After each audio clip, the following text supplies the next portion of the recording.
الحمد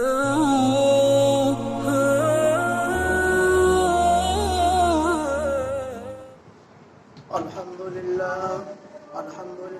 نحمده ونستعينه ونستغفره ونؤمن به ونتوكل عليه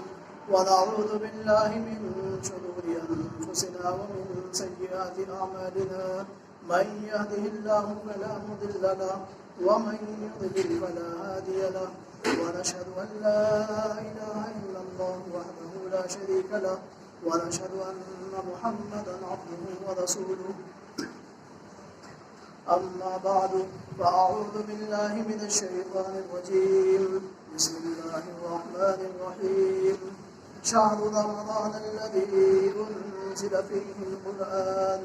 هدى للناس وبينات من الهدى والفرقان صدق الله العظيم.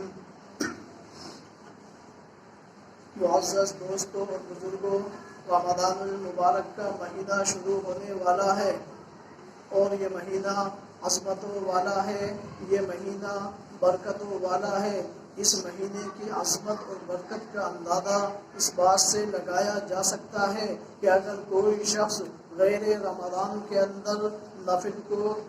ادا کرے، نفلی عبادت کو ادا کرے تو غیر رمضان کے اندر وہ نفل شمار ہوتی ہے، لیکن اگر اسی نفل کو رمضان المبارک کے مہینے کے اندر ادا کرے تو وہ نفل نہیں بلکہ فرضوں کے برابر لکھی جاتی ہے، اور اگر فرض کو ادا کرے تو 70 فرضوں کے برابر ثواب مل جاتا ہے. یہ اس مہینے کی عظمت بھی ہے، یہ اس مہینے کی برکت بھی ہے. تو میرے دوستوں اور بزرگوں، رمضان المبارک کے آنے سے پہلے ہم اپنے روزانہ کے معمولات کو، روزانہ کے کام اور کاج کو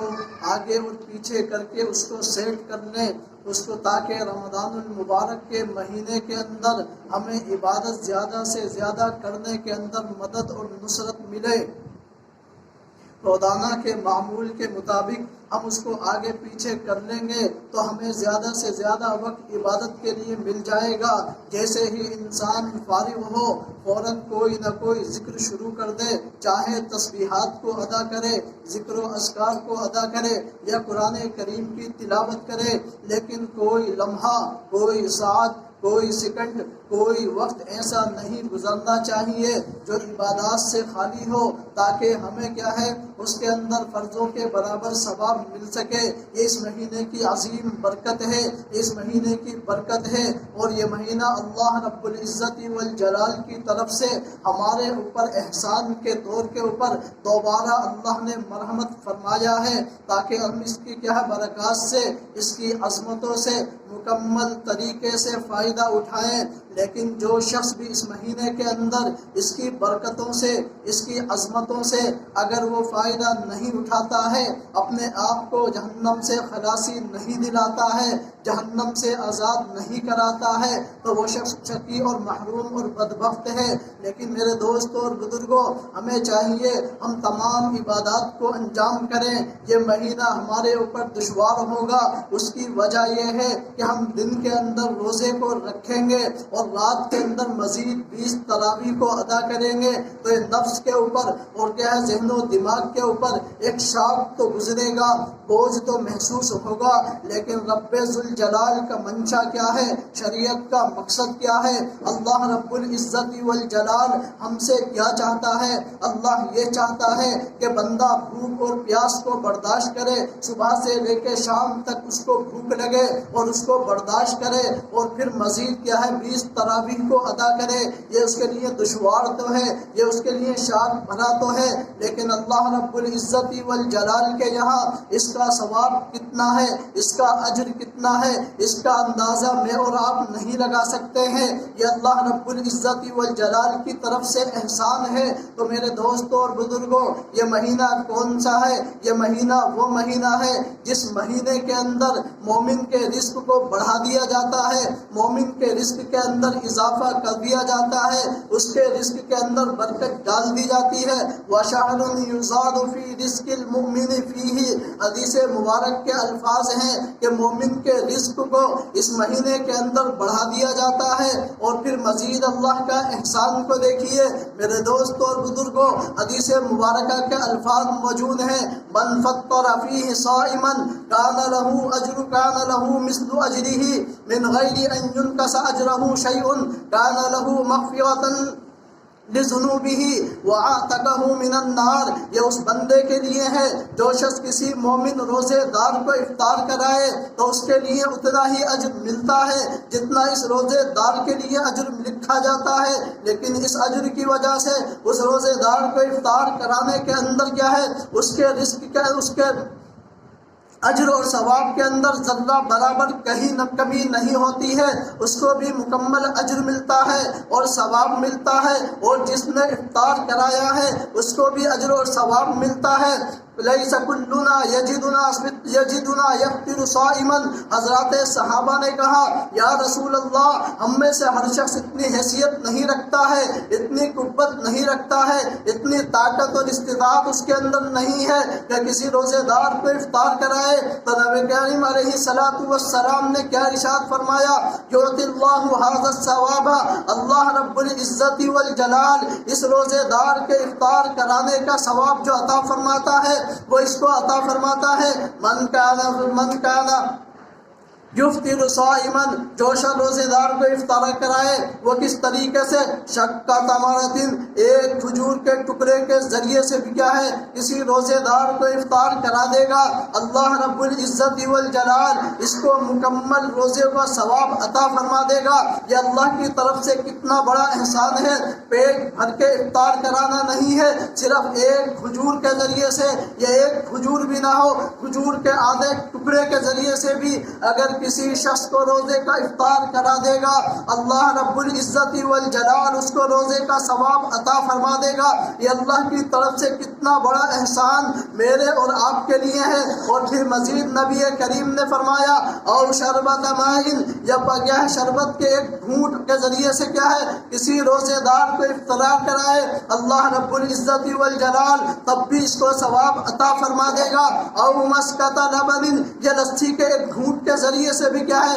روزے دار کو افطار کرائے تب بھی اس کو اجر و ثواب مل جائے گا۔ یہ اللہ کی طرف سے کتنا بڑا احسان ہے، کتنا بڑا اجر و ثواب اور انعام ہے۔ اللہ رب العزت والجلال کی طرف سے صرف ایک کھجور کے ذریعے سے اللہ یہ ثواب عطا فرما رہا ہے، پانی کے ایک گھونٹ کے ذریعے سے، یا شربت کے ایک گھونٹ کے ذریعے سے، یا کسی دیگر مشروبات کے گھونٹ کے ذریعے سے اللہ رب العزت والجلال یہ ثواب عطا فرما رہا ہے۔ یہ لسی کے ایک گھونٹ کے ذریعے سے کیا ہے، یہ ایک گلاس کے ذریعے سے اللہ یہ ثواب عطا فرما رہا ہے۔ تو میرے دوستوں اور بزرگوں، ہمیں چاہیے ہم اس بات کی عادت ڈالیں کہ روزے داروں کو افطار کرائیں، بلکہ اس بات کی عادت نہ ڈالیں کہ ہمیں کوئی دوسرا روزے دار افطار کرائے، بلکہ نبی کریم علیہ الصلوۃ والسلام نے حدیث مبارکہ کے اندر کیا فرمایا ہے، کسی روزے دار کو افطار کرانے کا لفظ استعمال فرمایا ہے، تو روزے دار کو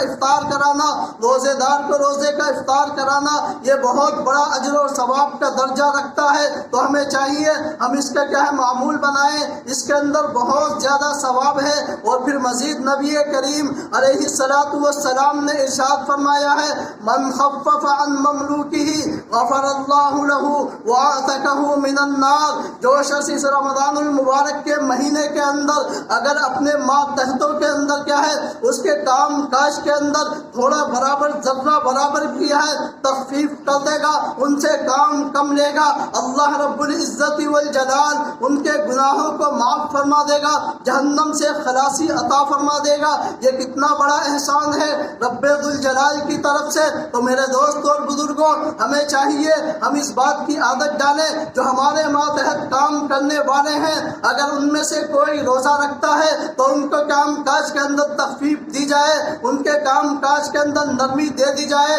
ان سے کام کم لیے جائے اور مکمل تنخواہ دے دی جائے، تب جا کر کے کیا ہے رب ذوالجلال جہنم سے خلاصی ہمیں عطا فرما دے گا۔ لیکن اگر آپ نے کام کم کر دیا ہے اور تنخواہ کم کر دی ہے تو پھر اب اس کے لیے کیا ہے یہ ثواب نہیں ہے، یہ اجر نہیں ہے جس کا نبی کریم علیہ الصلوۃ والسلام نے ذکر فرمایا ہے کہ اس کے